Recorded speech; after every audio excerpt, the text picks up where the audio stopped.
야곱의 하란 생활은 우리의 모습을 반영을 하고 있습니다. 야곱의 하란 생활은 무려 20년입니다. 20년 동안의 야곱의 고생은 이루 말할 수 없을 정도였습니다. 처음에는 사기 결혼을 당했습니다. 그 다음에는 가정 불화로 잠시도 편할 날이 없었습니다. 그리고 그 다음에는 재산 문제로 팽팽한 긴장의 연속이었습니다. 하나님은 왜 이런 고생을 야곱에게 시키셨을까? 인간적으로 보면은 야곱은 심은 대로 거둔 것이라고 쉽고 가볍게 말을 할 수도 있습니다. 그러나 여기에는 하나님의 깊은 뜻이 담겨 있습니다. 하나님께서 리브가의 태중에서 야곱을 선택했다고 했습니다. 리브가의 태 안에는 쌍둥이가 있었습니다. 그런데 하나님께서는 태어날 때부터 야곱을 장남으로 태어나게 하셔서 장자권 때문에 속이는 삶을 살지 않게 하시지 왜 차남으로 태어나게 하신 겁니까? 아버지 이삭이 하나님의 언약을 받았다면은 두 아들에게 축복을 하실 때에 왜 야곱에게 축복을 하려고 하지 아니하고 에서에게 축복을 하려고 해서 야곱이 아버지를 속이고 집안에 칼부림까지 나게 만든 것입니까? 어머니 리브가는 아들 가운데 하나가 죽을까봐 야곱을 외갓집으로 피신시켰습니다. 의문의 연속입니다. 마치 이스라엘 백성들을 출애굽을 시켜서 젖과 꿀이 흐르는 가나안 땅으로 바로 들어가려 가게 하지 않으시고 광야로 인도해서 물도 없고 양식이 없는 곳으로 인도하신 것입니까? 광야로 인도하셨기 때문에 이스라엘 자손들은 물이 없다고 불평했고 양식이 없다고 불평했고 길이 험하다고 불평하게 하신 겁니까? 원망하기 전에 불평하게 하기 전에 하나님이 알아서 주시면은 얼마나 좋았을까요? 여러분은 여러분의 삶에서 이런 생각이 들 때가 없습니까? 왜 이렇게 고생이 심한가?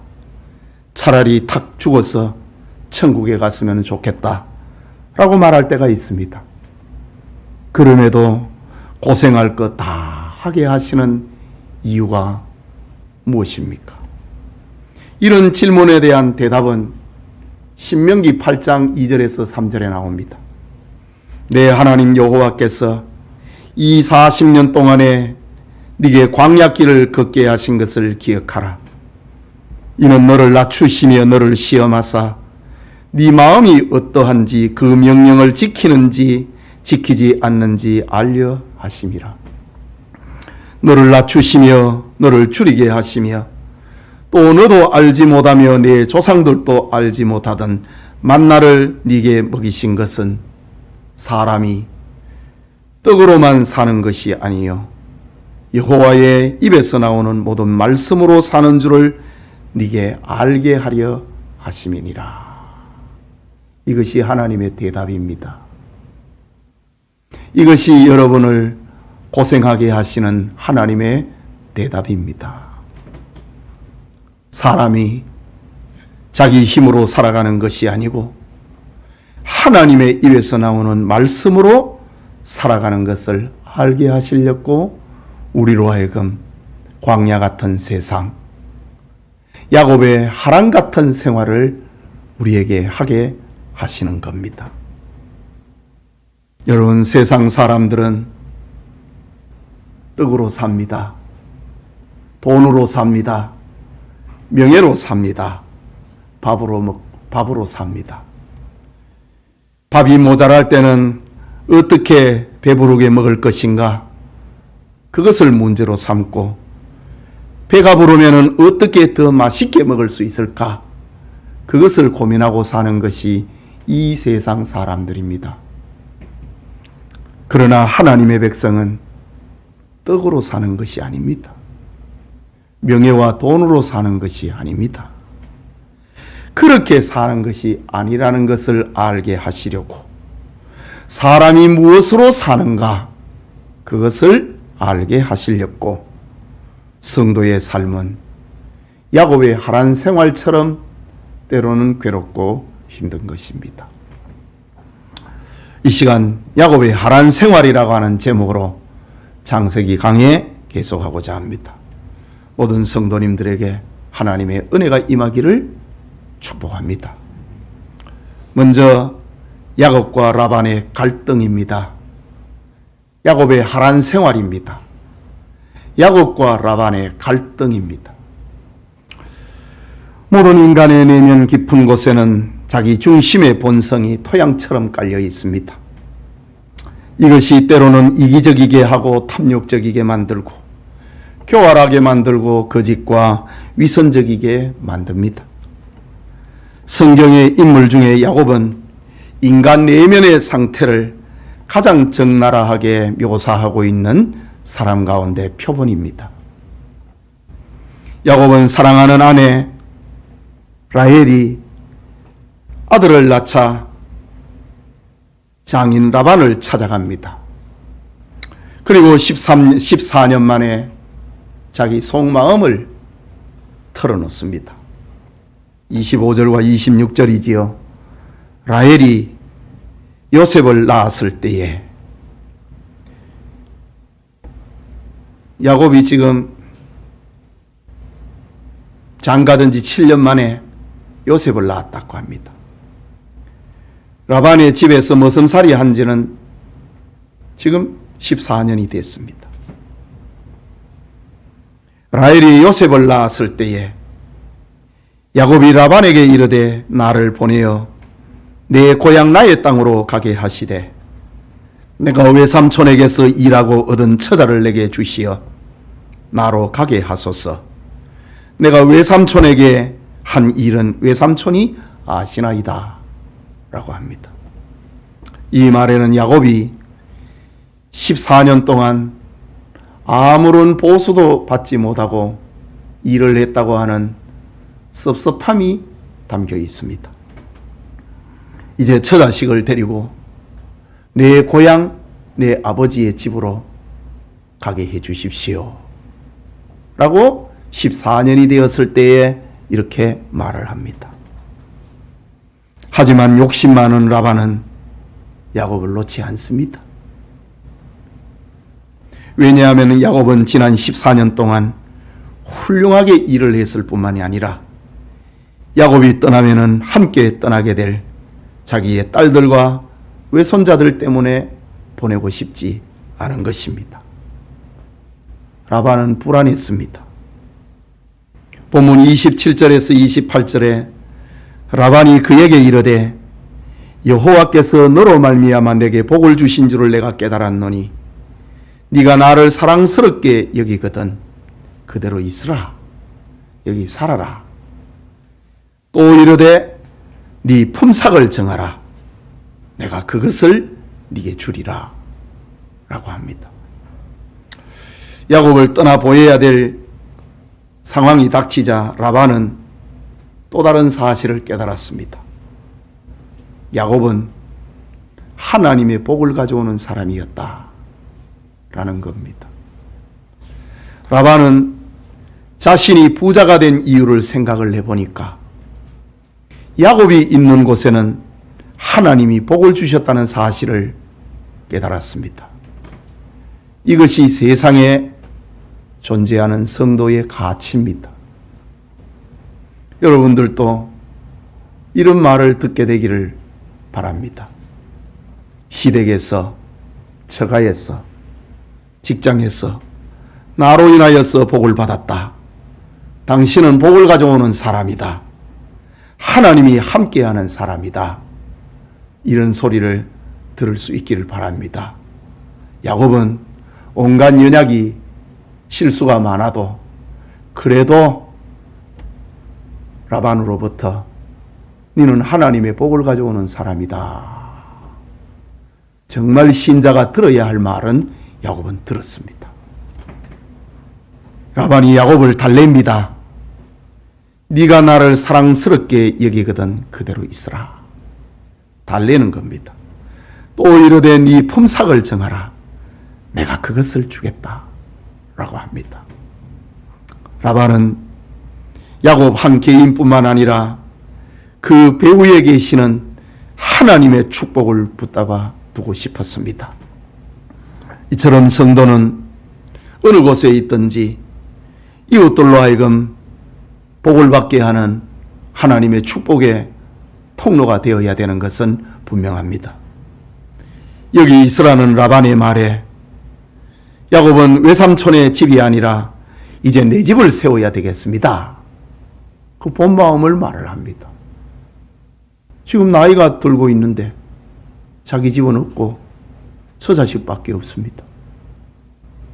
재산이 하나도 없습니다. 계속해서 29절에서 30절에 보면은 야곱이 그에게 이르되 내가 어떻게 외삼촌을 숨겼는지 어떻게 외삼촌의 가축을 쳤는지 외삼촌이 아시나이다. 그 종처럼 살았다 이 말입니다. 충성스러운 일꾼으로 살았다는 말입니다. 내가 오기 전에는 외삼촌의 소유가 적더니 번성하여 때를 이루었나이다. 내 발이 이르는 곳마다 여호와께서 외삼촌에게 복을 주셨나이다. 정말 엄청난 말입니다 지금. 그러나 나는 언제나 내 집을 세우리이까. 내 거는 하나도 없다는 겁니다. 야곱은 외삼촌은 내가 오기 전에는 부자는 아니었습니다. 그런데 내 발이 이르는 곳마다 야곱의 손길이 닿는 곳마다 하나님이 복을 주셨고 지금은 거부가 됐습니다. 나로 인하여서 외삼촌은 부자가 되었는데 나는 아무것도 없습니다. 그러니 나는 이제 내 고향, 내 아버지 집으로 돌아가야 되겠습니다. 라고 합니다.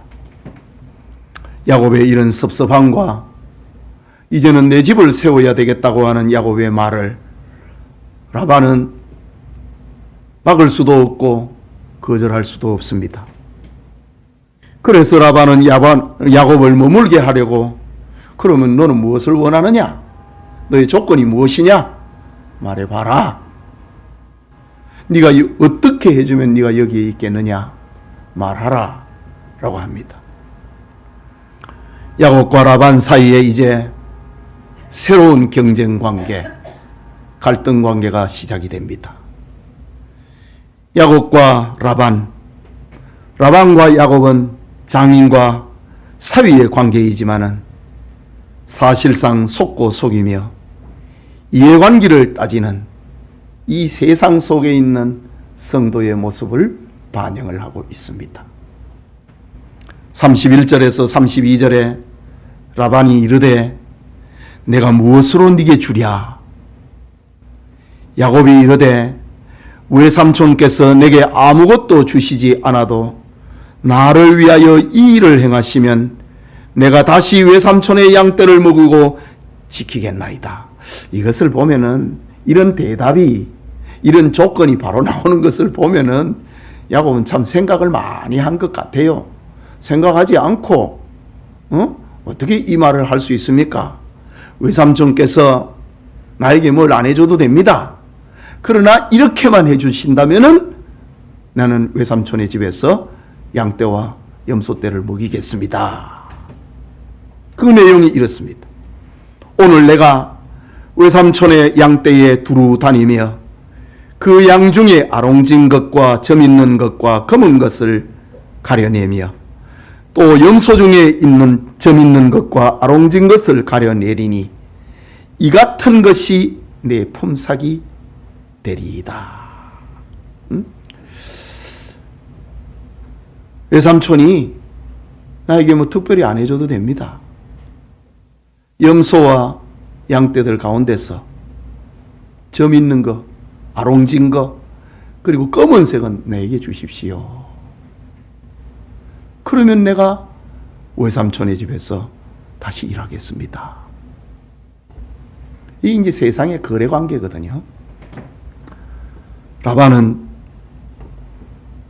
야곱을 붙잡아 두려고 원하는 바를 다 들어주겠다고 말을 하지만은 야곱도 마찬가지입니다. 서로 자기 계획이, 자기 생각이 있습니다. 라반에게 그럴듯하게 말을 했지만은 속으로는 이제부터는 내 것을 챙겨야 되겠다. 야망이 이제 발동하기 시작합니다. 사람들은 모두 그 내면에 이런 욕심이 숨겨져 있지 않습니까? 그러나 우리는 살아가면서 내 속에 있는 욕심을 숨기는 방법을 배웁니다. 포장하는 방법을 배웁니다. 그것이 교양이고 그것이 체면이고 그것이 언어입니다. 배우지 못하면 그게 이제 그냥 나오는 거고, 배우면 그것을 예쁘게 포장하는 겁니다. 그것일 뿐입니다. 사람의 본성은 똑같습니다. 본문의 야곱이 장인 라반에게 자신의 요구 조건을 제시했습니다. 그것은 아주 단순하고 아주 간단했습니다. 야곱은 앞으로도 라반의 양떼를 돌보겠는데 그 양과 염소 중에서 아롱진 것, 얼룩진 것, 검은 양과 검은 염소가 태어나면 그것을 내 몫이 되게 해달라 라는 겁니다. 여러분, 우리나라에는 뭐 흑염소 뭐 이런 게 있잖아요. 그러나 목양의 나라는 양과 염소는 대부분 흰색입니다. 얼룩진색이 별로 없습니다. 그러니까 라반이 생각을 할 때, 이것 봐라, 그럼 너는 빈털털이 되는데, 이런 계약의 조건입니다. 라반은 양과 염소란 본래 흰 것이 많기에 선심 쓰는 것처럼 하면서 야곱의 제안을 허락합니다. 이런 모습이 바로 죄 아래에서 살아가고 있는 인간의 모습입니다. 사람이 예수님을 믿어도 그 본성이 끔틀거리는 것은 바로 이런 이유 때문입니다. 33절을 봅니다. 후일에 외삼촌께서 오셔서 내 품삯을 조사하실 때에 나의 의가 내 대답이 되리이다. 내게 혹시 염소 중 아롱지지 아니한 것이나 점이 없는 것이나 양 중에 검지 아니한 것이 있거든 다 도둑질한 것으로 인정하소서 라고 합니다. 이것을 보면은 야곱과 라반의 관계는 장인과 사이 정도가 아니고 갈등과 경쟁의 연속입니다. 믿는 척하고 사랑하는 척하면서 실제로는 서로가 자기의 유익을 찾고 있는 겁니다. 우리 주변에도 겉으로는 잘해주는 척함이지만은 뒤에서는 힘들게 하는 경우가 얼마나 많습니까? 이런 야곱의 요구 조건에 라반이 대답합니다. 34절에 라반이 이르되 내가 네 말대로 하리라. 양과 염소는 다 흰 거야. 내가 네 말대로 다 들어주겠다. 말은 그럴싸하게 했습니다. 야곱과 라반과 야곱은 서로 양보해주는 척 하지만은 속으로는 회심의 미소를 짓고 있습니다. 서로가 그렇습니다. 인간에게는 누구든지 정도의 차이가 있을 뿐이지 실속을 차리고 싶고 자기 이익을 챙기고 싶은 그런 본성이 있지 않습니까? 야곱과 라반과 야곱은 자기 인생을 자기가 책임지겠다고 부를 스스로 만들어 보겠다고 지금 애를 쓰고 있는 겁니다. 야곱의 하란 생활은 바로 세상 속에 살아가고 있는 성도들의 삶의 현장이기도 합니다. 그렇다면 야곱의 하던 생활은 우리의 세상 생활의 상징이고, 여기에 야곱이 그랬던 것처럼 우리가 하나님의 사람으로 훈련을 받는 영적 수련장인 것이 틀림이 없는 겁니다. 그게 둘째로 하나님이 축복하신 야곱을 봅니다. 본문 35절과 36절입니다. 그날에 수염소 중에 얼룩무늬 있는 것과 점 있는 것을 가리고 암염소 중 흰 바탕에 아롱진 것과 점 있는 것을 가리고 양 중에 검은 것들을 가려 자기 아들들의 손에 맡기고 자기와 야곱의 사이를 사흘 길을 뜨게 하였고, 야곱은 라반의 남은 양떼를 치니라고 했습니다. 지금 라반이 야곱을 굉장히 도와주는 것처럼 했습니다. 네, 그래, 그러면은 네 말대로 하겠다 라고 합니다. 이제 계약이 이루어졌습니다. 계약이 딱 맺어지자마자 라반의 걸음이 바빠졌습니다. 그는 자기의 소유 가운데서 얼룩지고 아롱지고 검은 양, 검은 염소를 골라서 먼저 자기 아들들에게 다 맡겨버립니다. 그리고 사흘 길을 가라고 합니다. 그러니까 섞일 수 없는 양떼 관계입니다. 그럼 지금 야곱 앞에는 뭐가 남았습니까? 하얀 염소, 하얀 양만 남아 있습니다. 지금 야곱은 백지에서 시작하게 됩니다. 가능성이 있는 것은 검은 거, 어롱진 거, 아롱진 거와 교배를 해야 야곱이 원하는 양이 나오는데, 염소가 나오는데, 검고 아롱지고 점 있는 거는 이미 라반이 다 갈려가지고 자기 아들들한테 맡겨갖고 3일 길을 떠나라고 만들어 버렸습니다. 그러니 야곱에게는 가능성이 없어져 버렸습니다. 이것이 세상이라는 말이지요. 구약의 호쿠마 주석에는 이날의 사건을 이렇게 표현합니다. 이 거리만큼이나 3일 길입니다.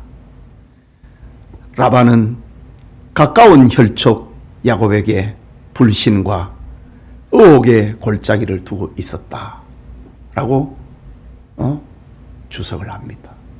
사위입니다. 지금 두 딸을 보낸 사위입니다. 그런데 안 믿는다. 서로 안 믿는 거예요.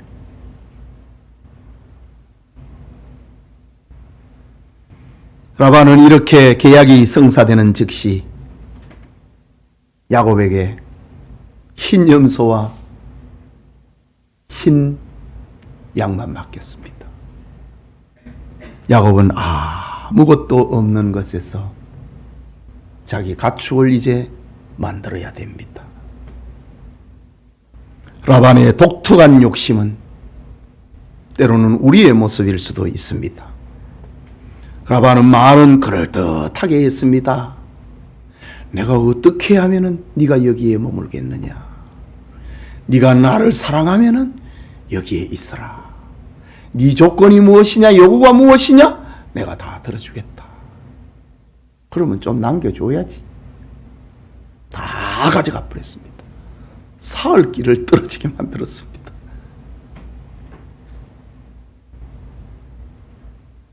얼마나 그럴듯하게 말하고 얼마나 멋있게 말했고 약속도 그럴듯하게 했습니다. 그러나 야곱은 아무것도 없는 것에서 시작해야 합니다. 어떤 경우에는 이런 식으로 20년, 30년 동안 사람을 속이고 사는 사람도 있습니다. 양 중에서 아롱지거나 검은 것이 있어야 교미를 할 때에 얼룩지거나 아롱지거나 검은 새끼가 나올 텐데 이 씨앗이 되는 것을 다 가져가 버리니 야곱으로서는 어찌할 방법이 없는 허탈 상태에 있습니다. 야곱이 봤거든요. 조건을 제시할 때에. 내가 오늘 보니 외삼촌의 양떼와 염소들 중에서 아롱지고 점 있고 검은 거 많이 있는데 그거를 내게 주십시오. 물론 이제 흰색보다는 적지만은, 그러니까 이 외삼촌은 좋다 라고 약속을 내놓고 싹 치워버립니다. 지금부터 검고 아롱지고 점 있는 거 가져가라 라고 합니다. 이제 씨가 없는 겁니다. 야곱은 이런 불가능한 가운데서 그래도 포기하지 않습니다. 정말 야곱은 참 약점은 많지만은 끈질긴 사람이면은 틀림없습니다. 물었다 하면 놓지를 않습니다.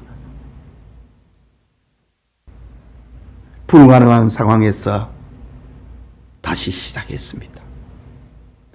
그가 아버지 집에서 쫓겨나서 외삼촌 집으로 피난 갈 때도 그랬잖아요. 지팡이 하나만 들고 갔잖아요.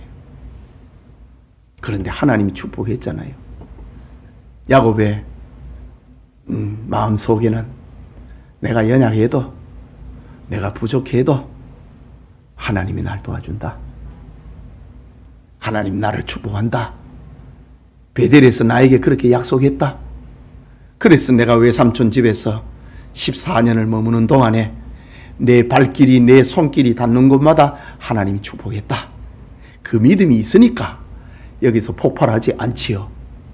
그것마저 없으면은, 하나님의 약속을 믿는 그 믿음마저 없으면은 야곱은 나 못하겠다고 때려치워버릴 거 아닙니까? 아무것도 없었지만은 하나님이 나를 축복한다. 그걸 믿었다 이거지요. 그래서 백지에서 시작을 합니다. 야곱은 자기가 할 수 있는 방법을 다 동원해 봅니다. 37절에서 38절에 자, 이제 경쟁이 시작이 됐습니다. 야곱이 버드나무와 살구나무와 신풍나무의 푸른 가지를 가져다가 그것들의 껍질을 벗겨 흰 무늬를 내고 그 껍질 벗긴 가지를 양떼가 와서 먹는 개천의 물구유에 세워서 양떼를 향하게 하매 그 떼가 물을 먹으러 올 때에 새끼를 베니 가지 앞에서 새끼를 뱀으로 얼룩얼룩한 것과 점이 있고 아롱진 것을 낳은지라. 이제 씨앗을 얻었습니다.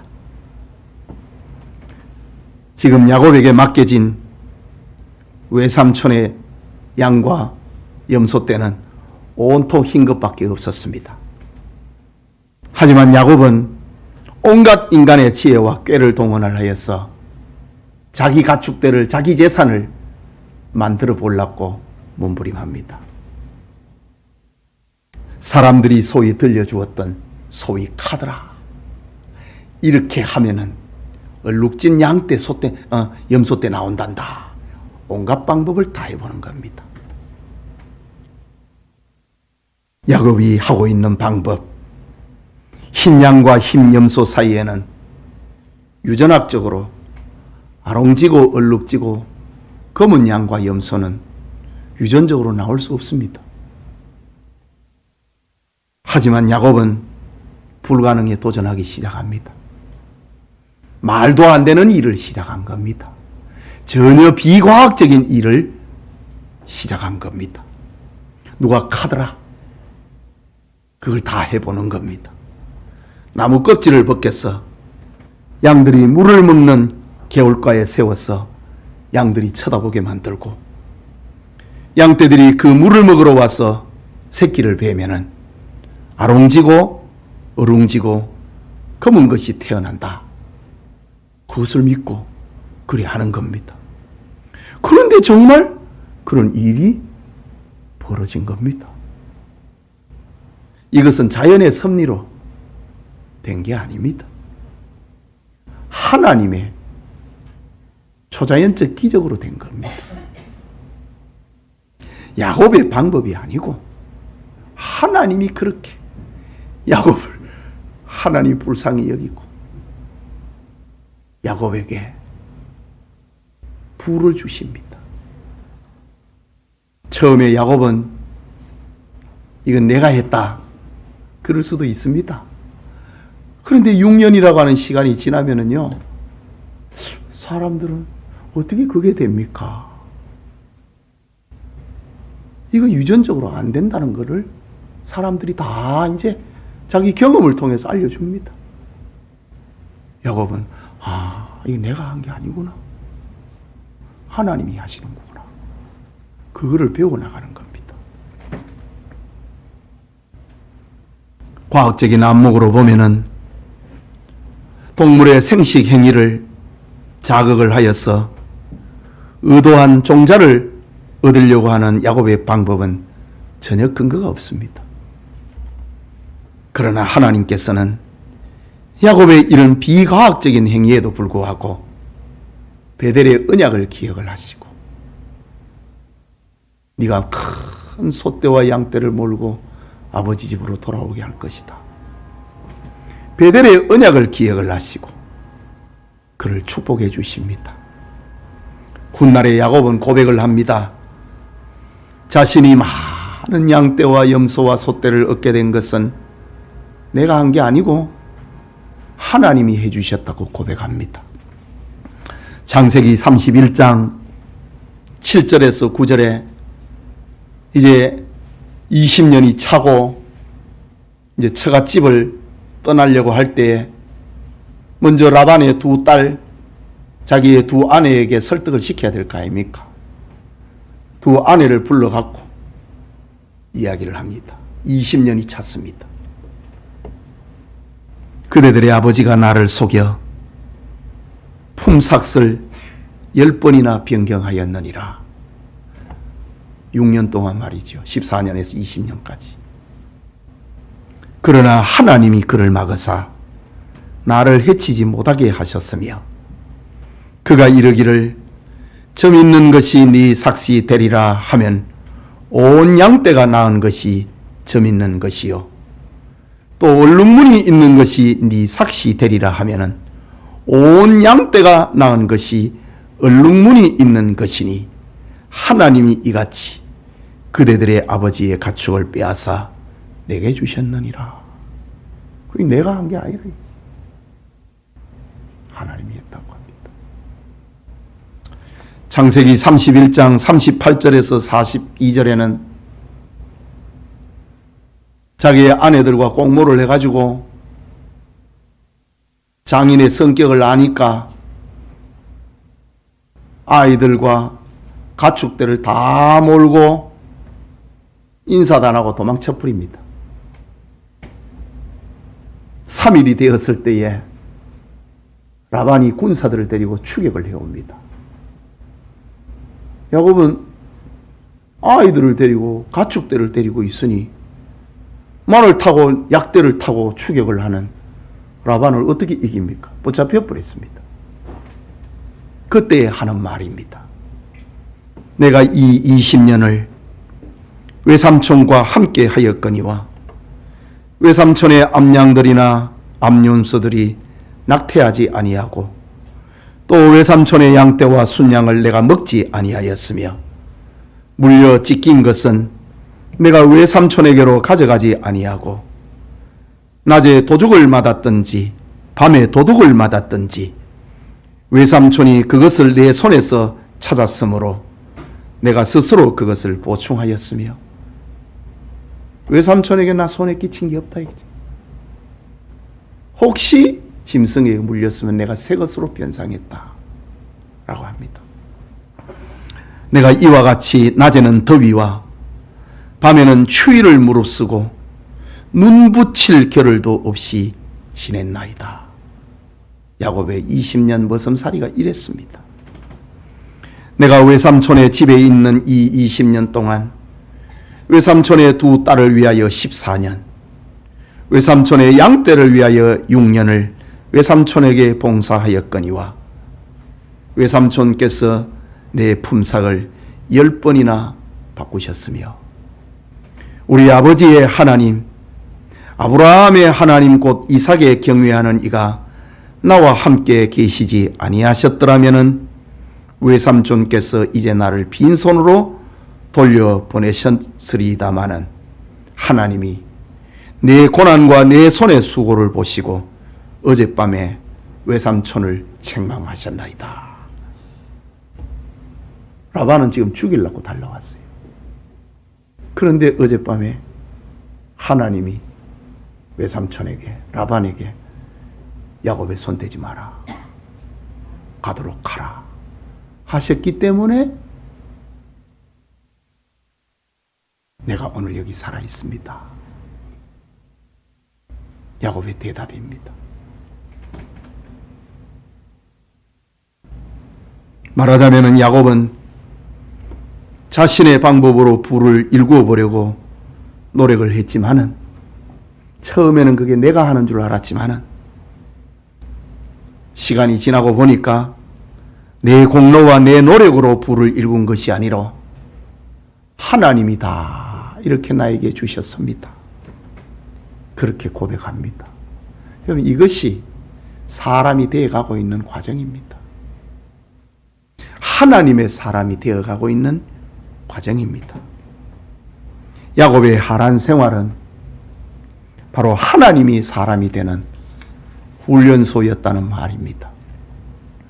계속해서 40절과 42절에 보면은 야곱이 새끼 양을 구분을 하고 그 얼룩무늬와 검은빛 있는 것을 라반의 양과 서로 마주보게 하며 자기 양을 따로 두어 라반의 양과 섞이지 않게 하며 튼튼한 양이 새끼 뵐 때는 야곱이 개천에다가 양떼의 눈앞에 그 가지를 두어 양이 그 가지 곁에서 새끼를 베게 하고, 약한 양이면은 그 가지를 두지 아니하였으니 그렇게 함으로 약한 것은 라반의 것이 되고 튼튼한 것은 야곱의 것이 된지라.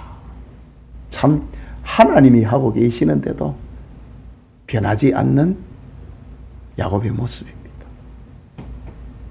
하나님의 기적이 일어나는 가운데도 여전히 인간의 야망은 야곱에게 붙어 있습니다.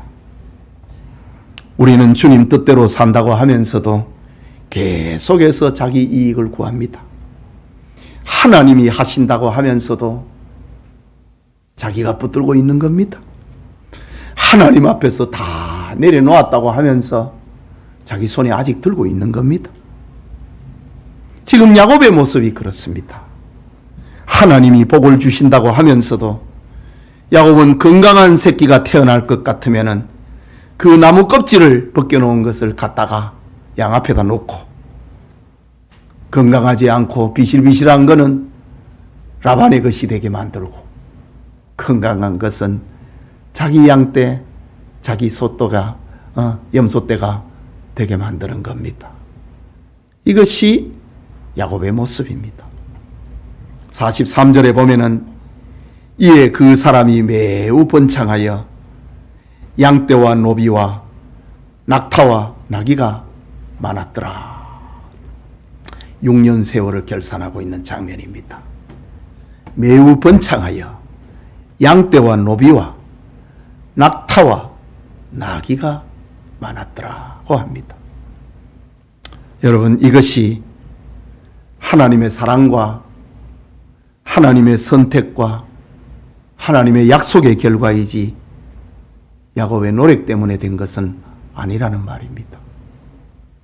야곱처럼 정직하지 못한 우리, 겉으로는 헌신하고 의로운 척하면서도 그 안에 욕심을 내려놓지 못하는 우리의 모습을 하나님은 다 아시지 않습니까?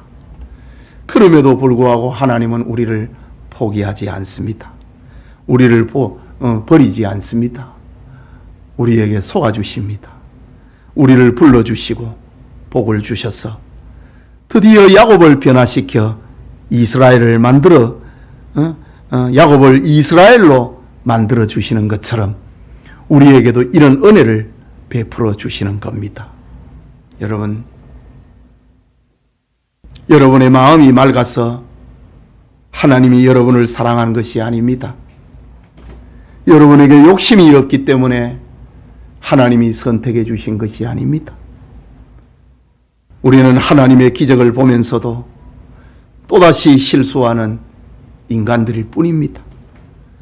그렇지만 하나님은 우리의 대제사장이신 예수님의 어깨와 가슴에 보석처럼 품으시고 하나님의 형상에 이르기까지, 우리를 그리스도의 장성한 분량에 이르기까지 우리를 고치시고 우리를 변화시키고 우리를 새롭게 해가시는 겁니다.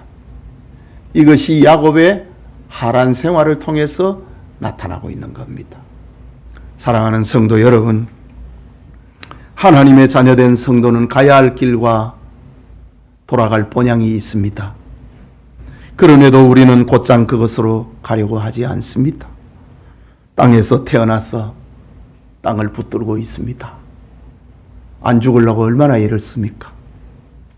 새 땅에 붙어 있으려고 합니다.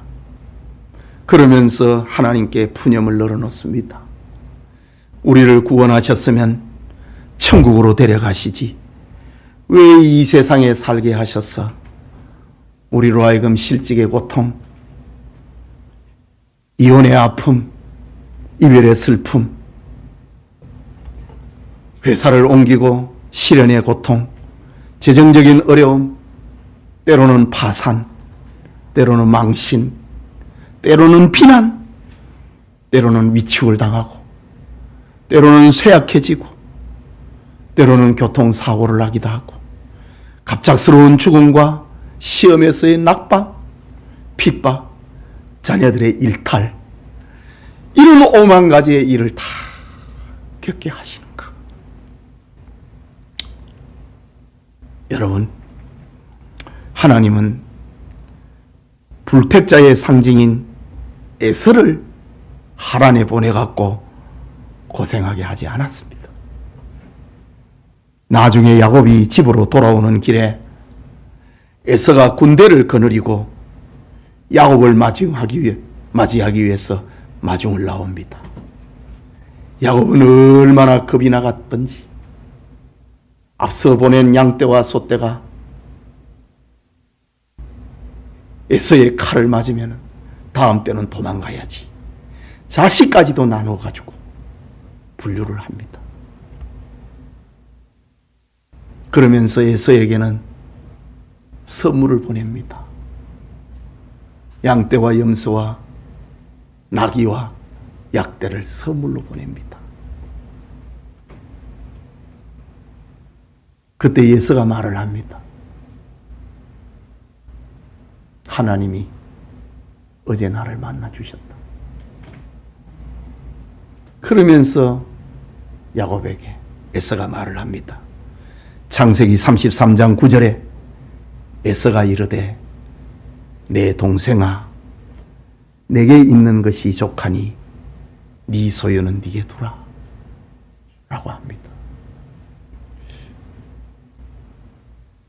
이 말은 아주 중요한 말입니다. 야곱은 지금 20년 동안 하란에서 고생을 하고 돌아왔습니다. 그런데 에서는 내 동생아, 내게 있는 것이 족하니 네 것은 네게 두어라. 에서가 더 부자라는 말입니다. 에서에게는 지금 군대만 해도 400명입니다. 야곱은 지금 노비가 좀 있습니다. 에서는 400명의 군대를 거느리고 왔습니다. 세상에서 에서가 훨씬 힘이 있고 부자라는 말입니다. 세상에서의 성공을 원한다면 에서가 되는 것이 낫다는 말이기도 합니다. 그러면 야곱의 하란 생활은 우리에게 무엇을 교훈하고 있는 겁니까? 하나님께 무엇을 잘못해서 에서가 고난당한 게 아니고, 참 야곱이 고난당한 게 아니고, 야곱으로 하여금 하나님의 아들로 대우하기 위해서 이 하란 생활이라고 하는 시련 속에 빠지게 된 것입니다. 설교 서두에 말씀을 드렸던 것처럼 사람이 떡으로 사는 게 아니고 하나님의 말씀으로 산다는 것을 하란 생활을 통해서 깨닫게 해주시고 하나님의 나라와 그의 의를 사모하는 삶을 살게 하시려고 야곱으로 하여금 하란 생활을 하게 하신 겁니다.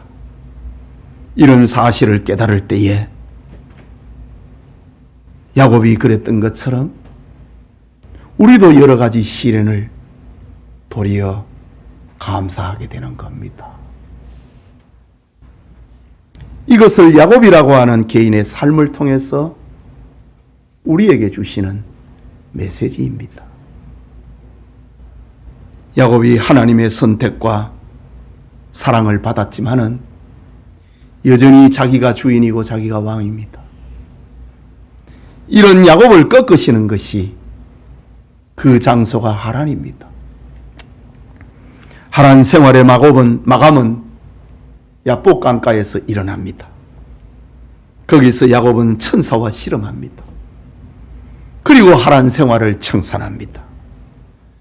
야곱의 골반이 위골이 되어버리는 것, 하란 생활의 바로 종착점인 것입니다. 천사를 붙들고 안 놓으니까 천사가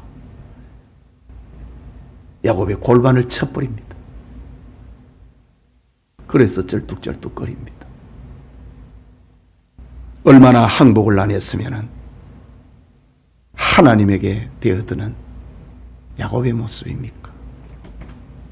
그런데 이런 야곱을 아브라함의 하나님, 이삭의 하나님, 야곱의 하나님으로 만드십니다.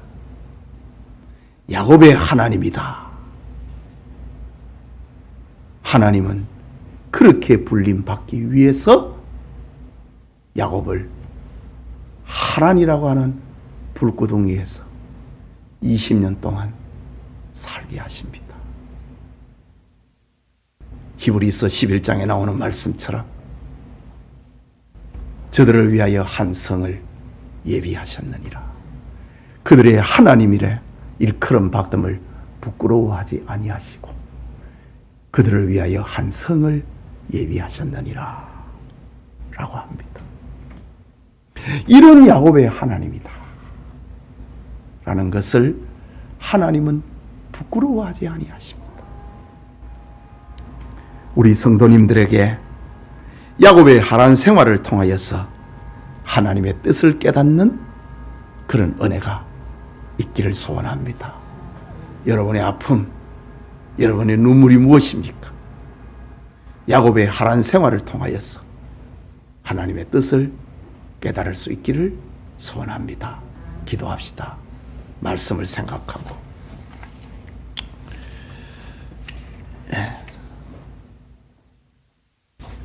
야곱의 하란 생활이라는 말씀을 받았습니다. 하나님께서 이 40년 동안 광야를 걷게 하신 것은 사람이 떡으로 사는 게 아니고 하나님의 말씀으로 산다는 것을 가르치게 하려고 그리하셨다고 성경은 우리에게 이렇게 교훈합니다. 여러분에게 아픔과 눈물, 사람이 떡으로 사는 게 아니고 하나님의 말씀으로 산다. 그것을 알게 하시려고